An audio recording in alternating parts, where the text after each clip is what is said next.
Welcome to Your Health, Your Wealth, a podcast that explores the intricate world of healthcare in the United States. I'm your host, Dr. Eddie Patton Jr., and together we'll go on a journey to unravel the complexities of the healthcare system. In this podcast, we'll dive into the rising costs of healthcare, a topic that impacts every individual and family. I'll provide an overview of the fragmented healthcare landscape, highlighting the emphasis on patient autonomy, choice, and accessibility. We'll acknowledge the limitations and flaws of the current healthcare system, particularly the financial burden it imposes. Various factors contribute to the escalating costs of healthcare. This includes the roles of hospitals, insurance companies, and the pharmaceutical industry. So increase your mindset, health set, and heart set as it pertains to your health and the healthcare system. Listen to Your Health, Your Wealth, and let's embark on a journey together towards better health and financial well-being.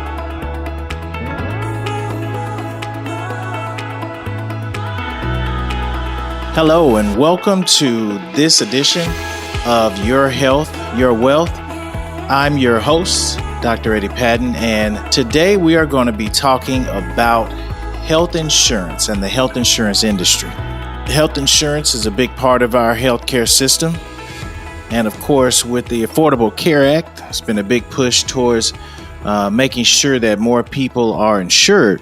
But through this episode, I hope to increase your health set, your mindset, and your soul set as it pertains to health insurance. And we'll hopefully dive into a couple of questions, making sure that you're fully covered and understand the origins of the health insurance industry. And that may answer some questions you may have as far as what's going on today. So let's dive right into this episode. And I really want to start off by taking a look back at the origins of the health insurance. Let's do a walkthrough through our history and catch us up to where we are today.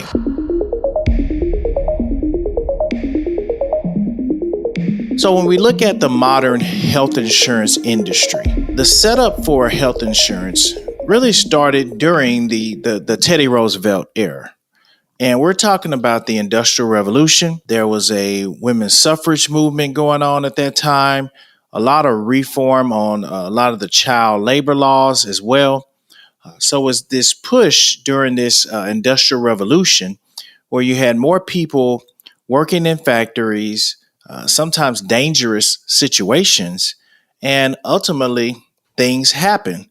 And when they do happen, these people had to go to the hospital or to the doctor. And the question was, how do we take care of particularly those more vulnerable populations, such as the children or the women or the elderly and so forth? So there became this need to protect these vulnerable populations. So a number of these so-called sickness funds started to establish. And with this sickness fund, you essentially pay into this fund, and hopefully it takes or would take care of you if something was to happen to you on the job. So starting about between 1910 to 1915, over 32 states started using workers' compensation insurance.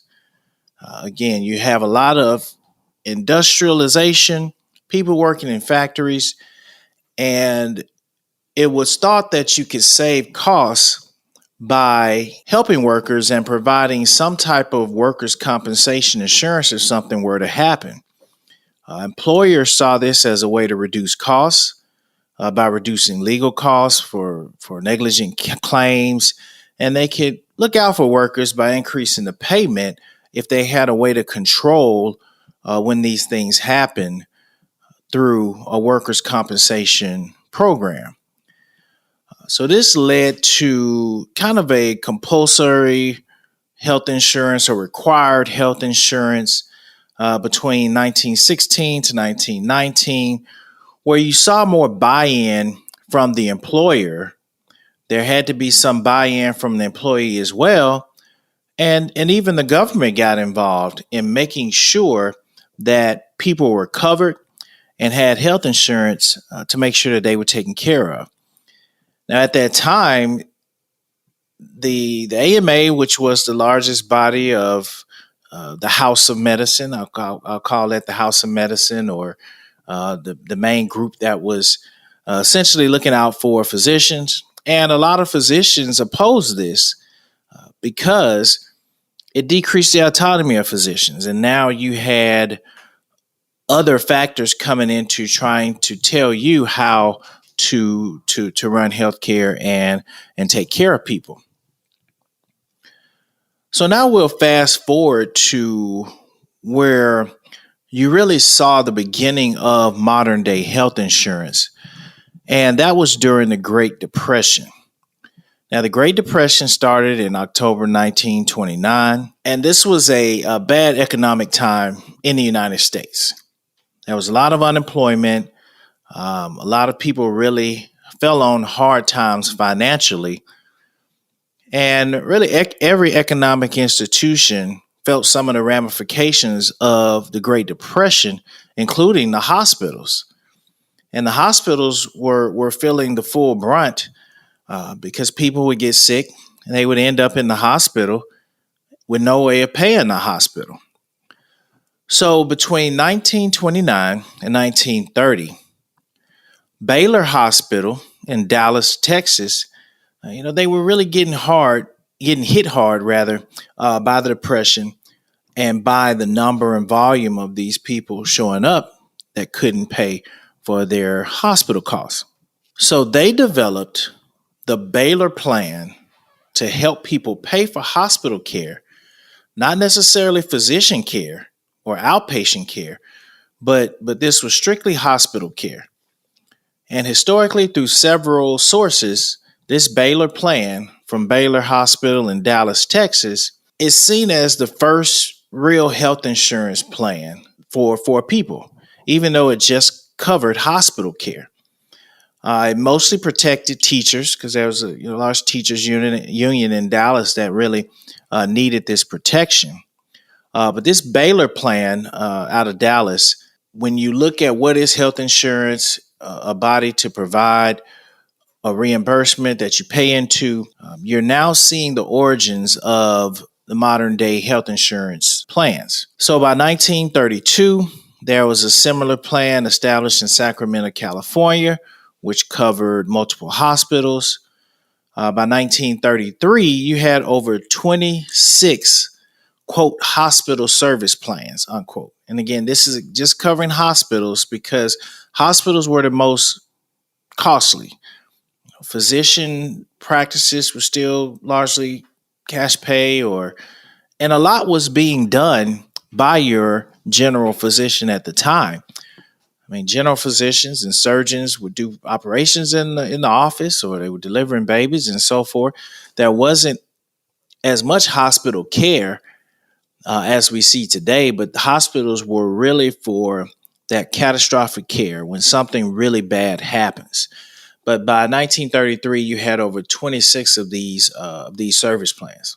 So what happened was the American Hospital Association, they established a committee, and they started approving these plans that they called the AHA Hospital Service Plan Commission in 1936, and then the AHA Blue Cross Commission in 1946, which ultimately led to Blue Cross Blue Shield and all the quote blues as we talk about them today. So by 1933, the New York State Commission, they figured out that these plans were actually insurance. And by calling these plans insurances, they had to come under certain state regulatory practices that govern other type of insurance, life insurance, and insurance for businesses and so forth. So once it was determined that at a state level there in New York that these plans essentially operated in the role of providing insurance, they started to fall under these regulatory practices and the origin of the health insurance industry. And that was really the beginning of the Blue Cross Blue Shield era, a number of other plans that came into play around that time. Now, the Truman administration started working on a national health plan in 1945, and what Truman decided was to focus on the elderly. Again, this is a very vulnerable population of people who need coverage, needed some type of security that they would be taken care of if something were to happen. Prior to this, we didn't really have a national healthcare plan or a national healthcare program prior to the Truman administration really getting involved. But it really wasn't until years later, 1964, when Lyndon B. Johnson was elected. The year before President Kennedy was assassinated, Lyndon Baines Johnson became president, and he was elected in landslide victory to continue his presidency in 1964. And Lyndon B. Johnson really decided to take on this healthcare issue. He had a number of other social issues and programs that he decided to take on during his administration, including civil rights and other things. But during the Johnson era is when we saw some of the biggest and the most influential changes in healthcare. He signed the Social Securities Amendment of 1965 that led to the creation of Medicare and Medicaid as we know it today. Now, the unions and the American Hospital Association, they backed part of the deal, which became essentially Medicare Part A, which takes care of your hospital stay and hospital services. Medicare Part B was where physicians came involved and had their say. And Medicare Part B has to do with more physician services and what's called ambulatory services. So these are all of your outpatient services that are done as well. So there's this piecemeal of all these different plans at the time from these different entities that all had some input into it, who all decided to put things together into this Social Securities Amendment. The Medicaid program was created. So you had a state-matched program specifically for low-income individuals to provide them with some form of health care. Now, Medicare Part D, which is the drug improvement or that has to do with prescription drugs, didn't come around until 2003 with the Drug Improvement and Modernization Act of 2003. But it wasn't implemented until January 2006, where you finally had Part D of Medicare that started. So this was, again, a big movement in healthcare. Medicare is, of course, our kind of government funded program specifically for individuals over 65, with the whole goal of taking care of these vulnerable populations, meaning those over 65, and then with Medicaid, taking care of another vulnerable population, kids who were born into low socioeconomic status, or people who are in low socioeconomic status who couldn't afford health care. And we'll see over the years since then, there have been changes essentially to Medicare and Medicaid, but the origins of this program in 1965 are still hold true today as one of the largest insurers in our country, being the United States government. Now, employers started to get involved around 1974. You saw this when the ERISA Act happened, the Employee Retirement Income Securities Act of 1974. There was a large automobile plant that closed in Indiana. You had a pension plan that was unfunded. And here you see the origins of these so-called self-insured employer ran plans. Now, the self-insured employer plans under ERISA, they're operated under the federal ERISA statutes and not state legislation. And someone who has done advocacy work both on the state level and national level, I'll tell you firsthand, when we do things on a state level, sometimes we have to take it to AMA and take it to the national level to have these same things implemented for ERISA backed plans. Most health insurances are run on a state level. So every state has different practices, has different ways of doing things. And that's why, you have Blue Cross Blue Shield of Texas, Blue Cross Blue Shield of Louisiana. It's all of these different plans because it's largely state run. But these ERISA plans are actually federal. And so you have to take things to the federal level when you're advocating or trying to get things changed with the ERISA plans. Now, the other thing that came out of the Employee Retirement Income and Security Act was the emergence of these third-party administrators who essentially are middlemen and women to handle the claims for these large insurance companies. So you may have a claim or are going through a third-party authorization through a third-party company. And so this is where you, as the health insurance industry began to become so large and a lot of people started getting involved. You had a lot of administrators. You saw the emergence of these third-party administrators coming to the forefront around this time.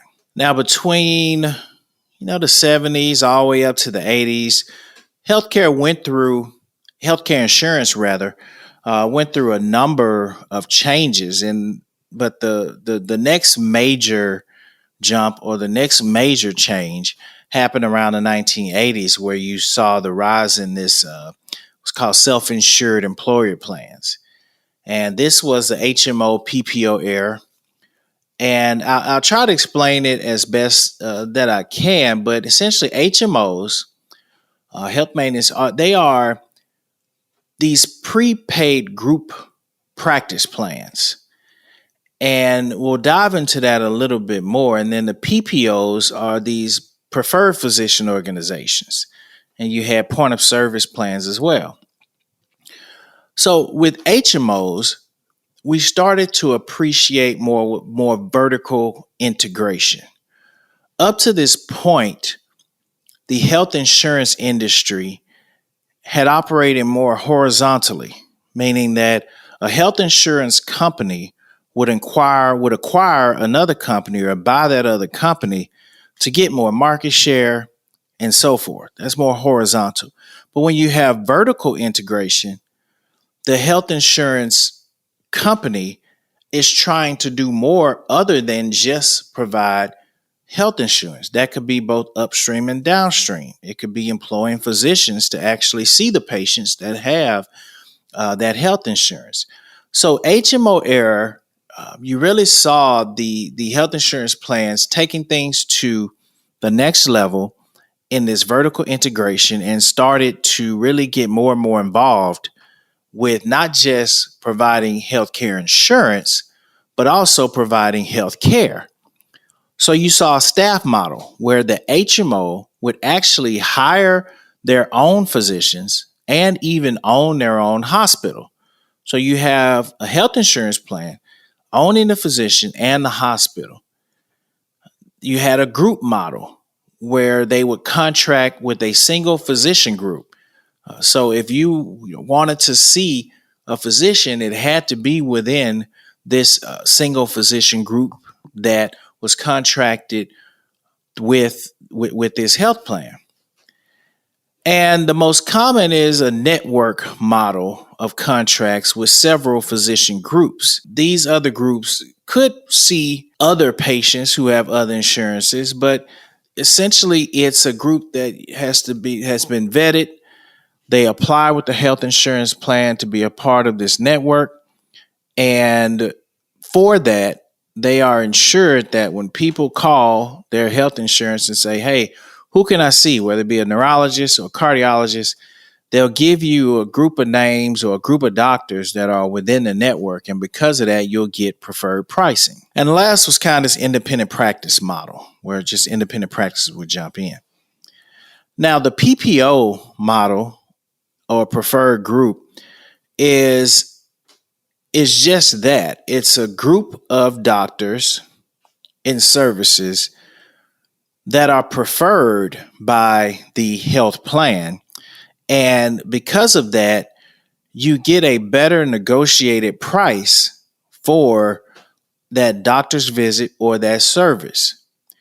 Now, if you go outside of this PPO group, you won't be paying the PPO price. So again, this group of physicians or services has been vetted by the insurance company, and they've negotiated a price in exchange for a volume of patients that this clinic or this physician would be able to see.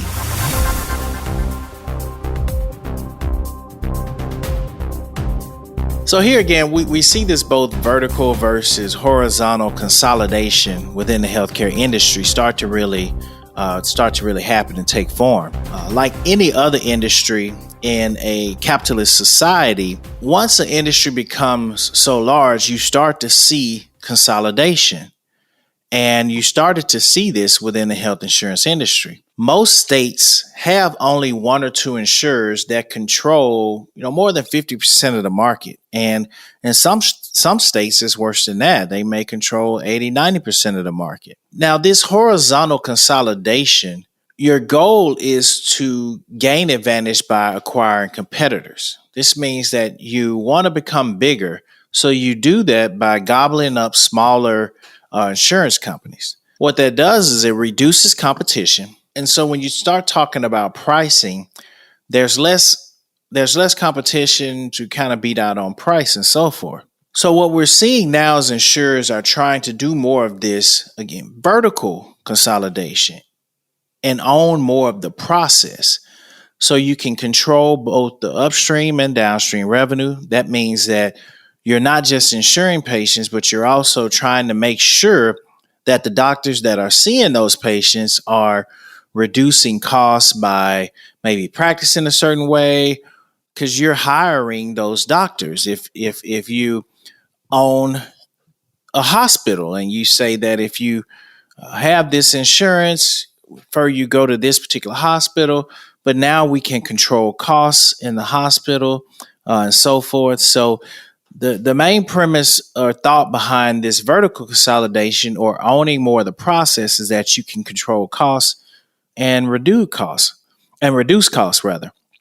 But this has led to consolidation of providers as well. And with consolidation of providers, meaning that you have less independent practicing physicians, then patients can't really choose where providers go and if they want to see a certain provider. And you also saw the merger of these hospitals into these large systems. Now we'll switch gears a little bit and talk now about employer health insurance. A lot of people nowadays have health insurance through their employer. We call these group insurance plans or group coverage plans. Now, there are advantages and disadvantages to employer insurance. And the advantage is that you don't have to go out and research your health insurance company.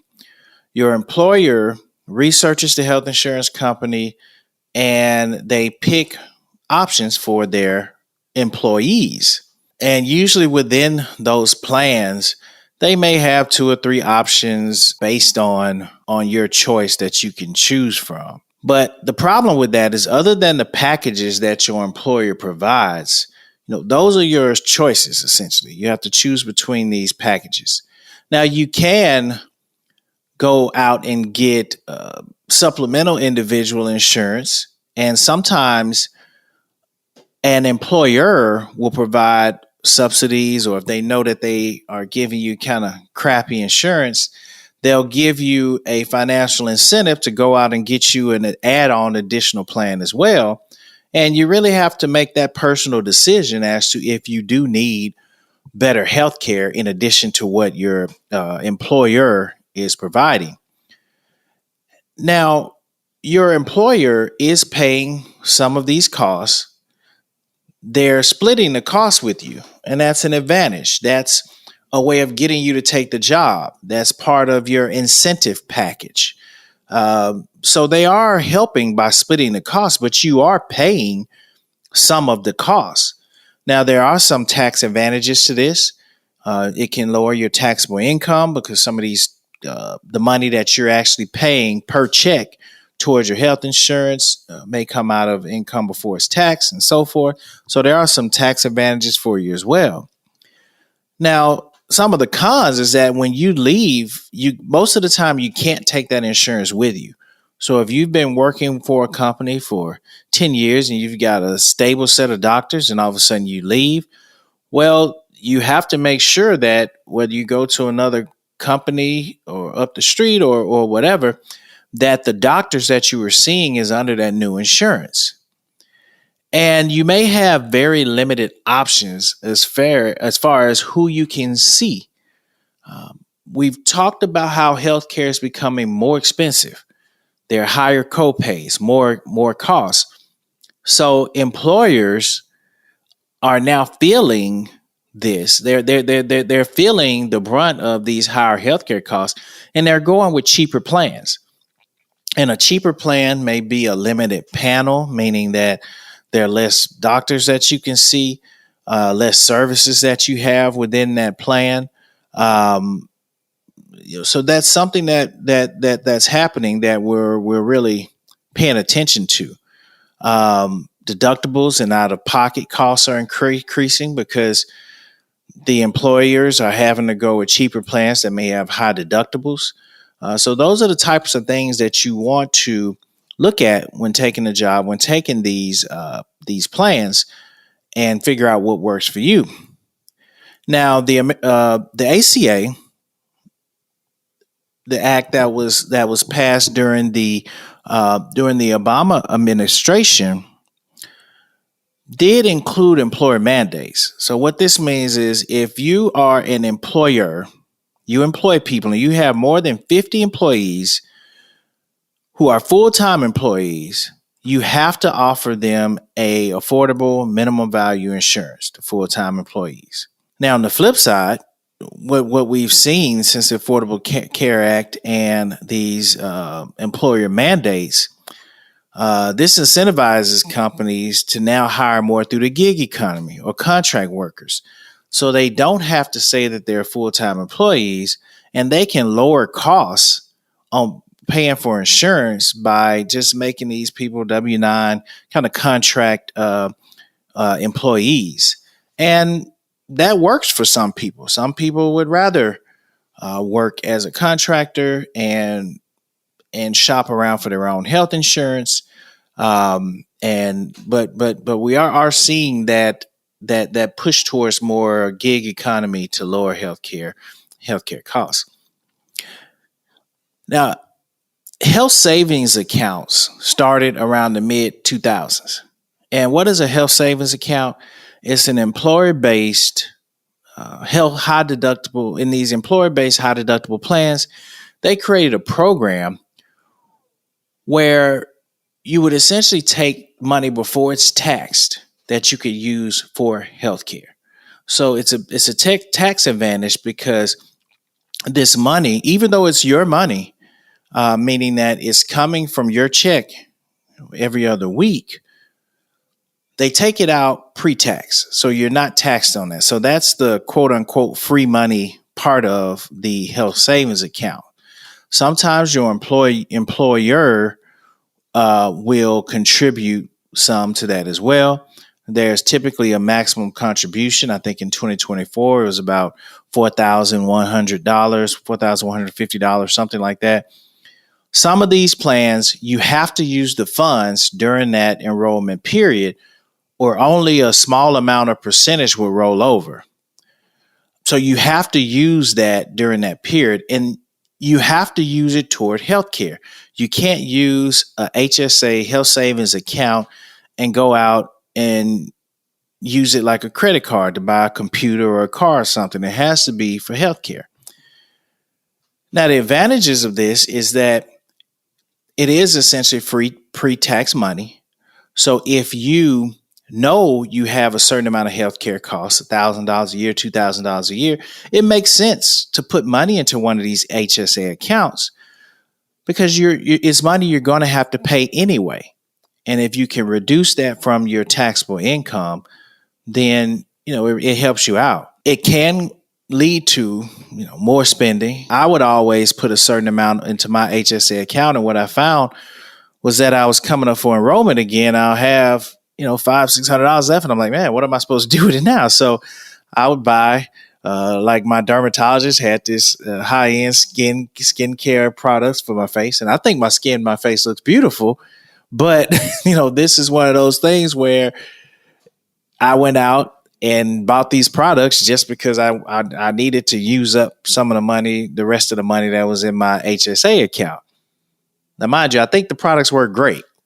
I mean, I'm very happy with but I may not have bought these particular products if I didn't have this HSA account. So whether you choose to contribute to your HSA or even get one, you really have to look at how much money you spend on healthcare. Do you have medications? Because you can use this money for copays, for medications, doctor's visits, and ask around because there are other things that you can use it for. Like I use it for my glasses and lenses and different things like that. So that's the advantage of health savings accounts, plans, and something you should look at.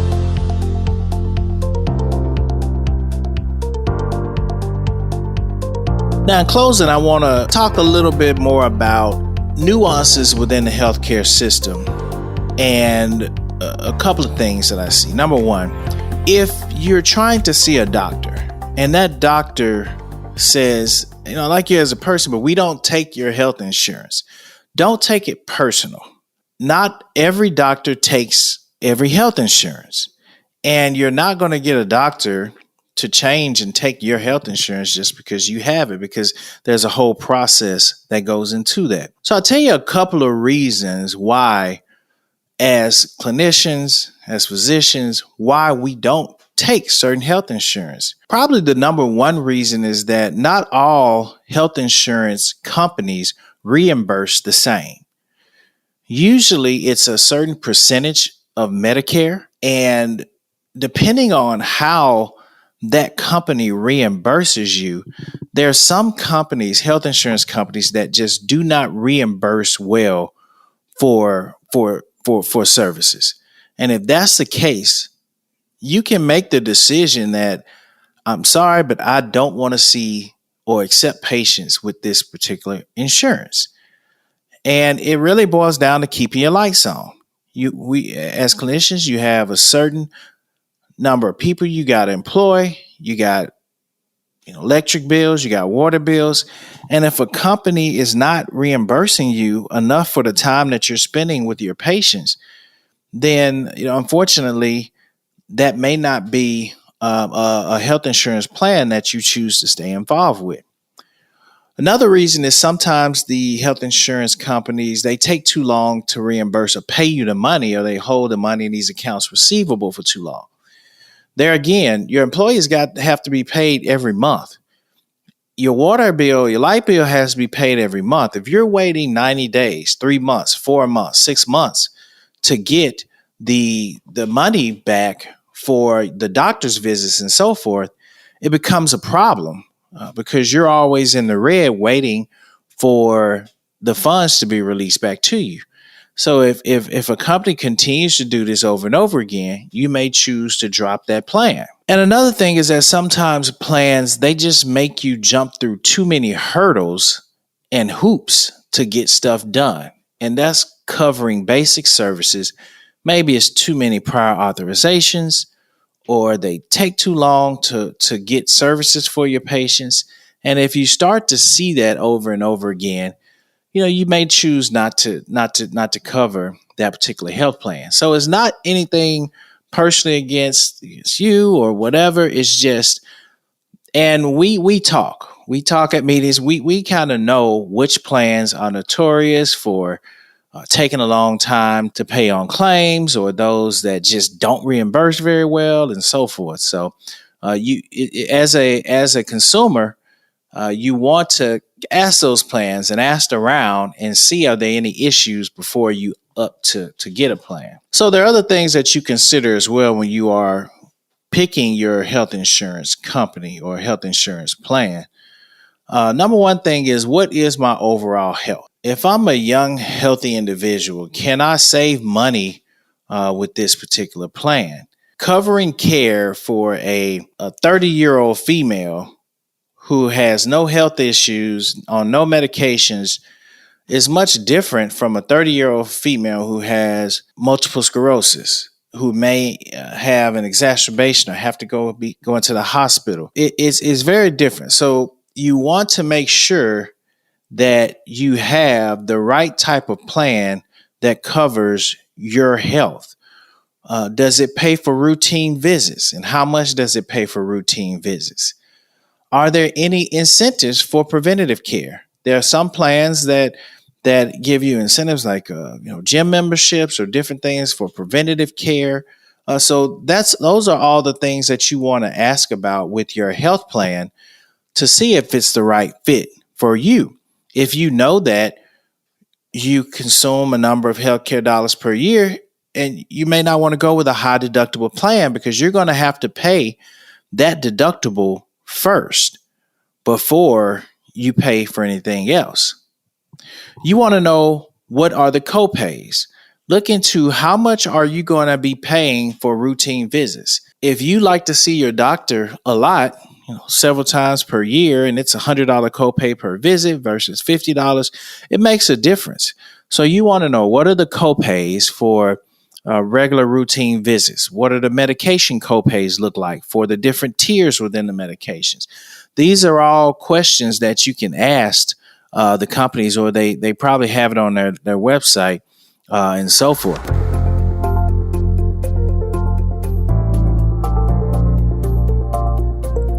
Think about and ask the question, what happens if something really bad happens?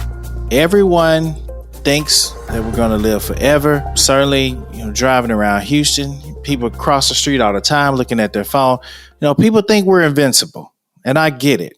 No one ever thinks anything is going to happen to them, and that's great if it doesn't. But what if something does happen? What if you are involved in a car accident, or something bad happens where you end up in the emergency room?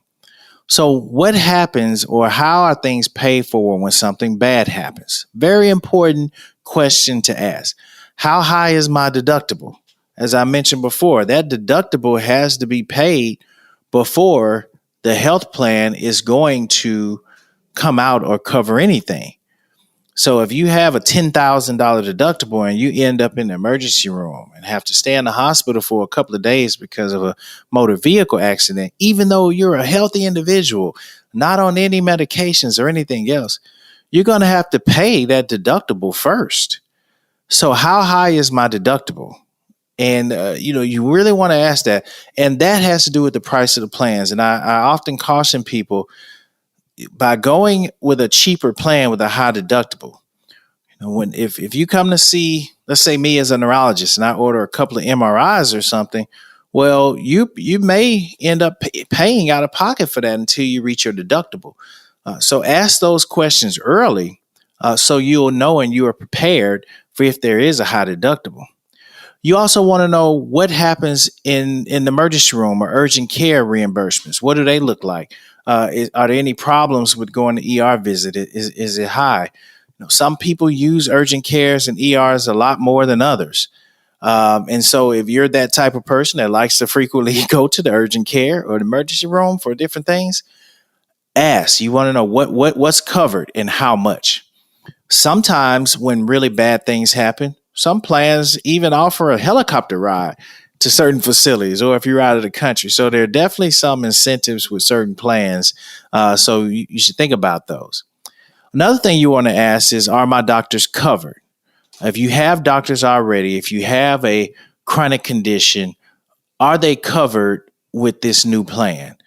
Doctors, again, won't just up and go with a plan just for you. They already have a coverage panel of plans that they take for a number of the reasons I mentioned earlier. And so but you can call your insurance company or call and talk to the insurance company and say, hey, is this doctor covered? I have high blood pressure, or I have a neurological condition and I like going to this neurologist. Is he in the plan?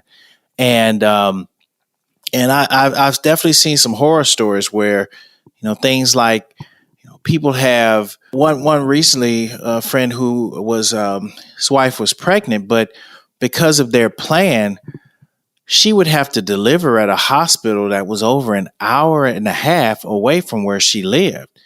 And that was, to me, heartbreaking, because if something happened, you don't want to have to drive an hour and a half and pass up, maybe 10, 15 hospitals along the way, but you have to go all the way to this hospital just because it's the only one covered under your plan.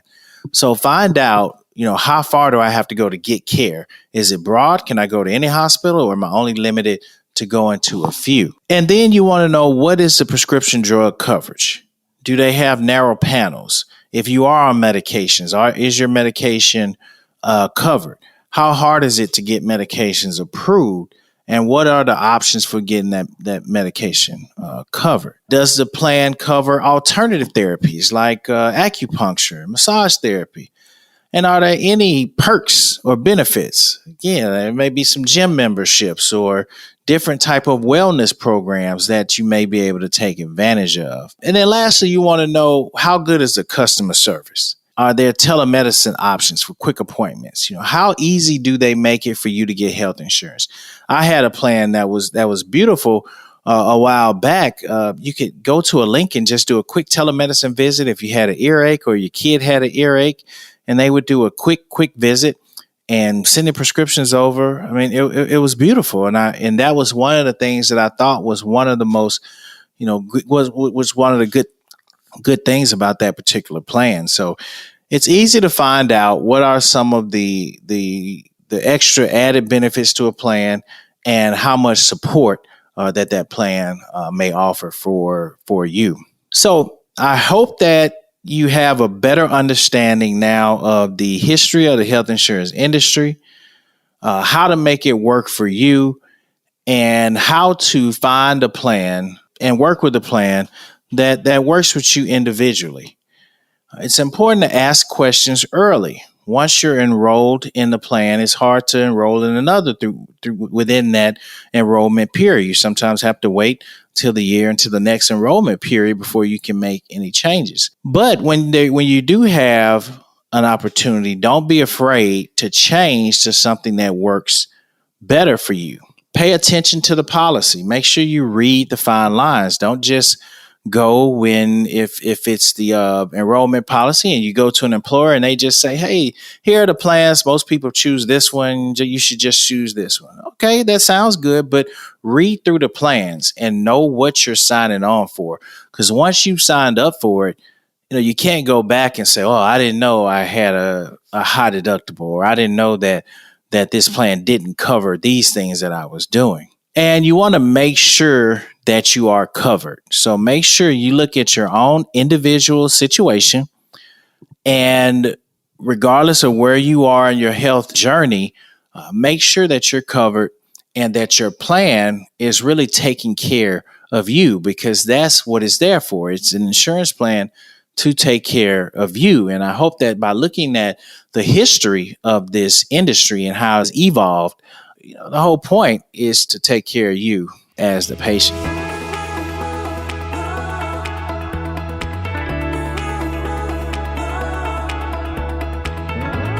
I thank you all for joining me today, and tune in for future episodes of Your Health, Your Wealth. If you'd like to learn more about what I do, you can visit my website, eddiepattonmd.com, and please consider sharing and subscribing to the show. Thank you.